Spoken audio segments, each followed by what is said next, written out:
High স্কুলের দিনগুলো খুব মনে পড়ে যাচ্ছে ছেলেবেলার একসঙ্গে কাটানোর সময়টার কথা। মনের মধ্যে ভিড় করে রয়েছে তাদের স্কুলের কত না স্মৃতি।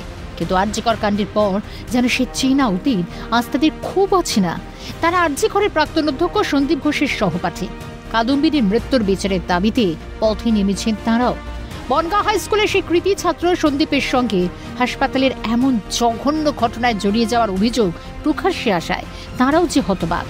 কিন্তু অভিযোগ যদি সত্যি প্রমাণ হয় তাহলে সন্দীপের শাস্তি হোক, এমনটাই দাবি বনগাঁ হাই স্কুলের প্রাক্তনীদের।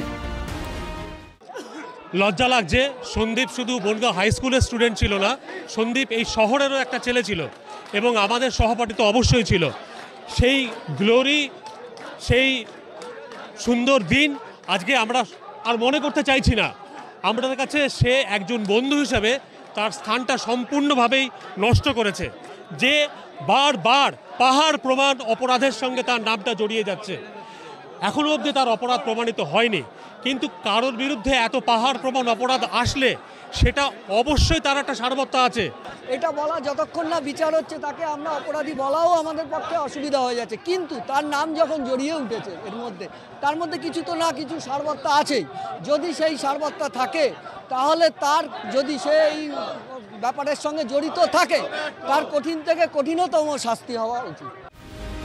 1989 সালে উচ্চ মাধ্যমিক পরীক্ষায় 79.7% নম্বর নিয়ে মেধা তালিকায় জায়গা করে নিয়েছিলেন সন্দীপ।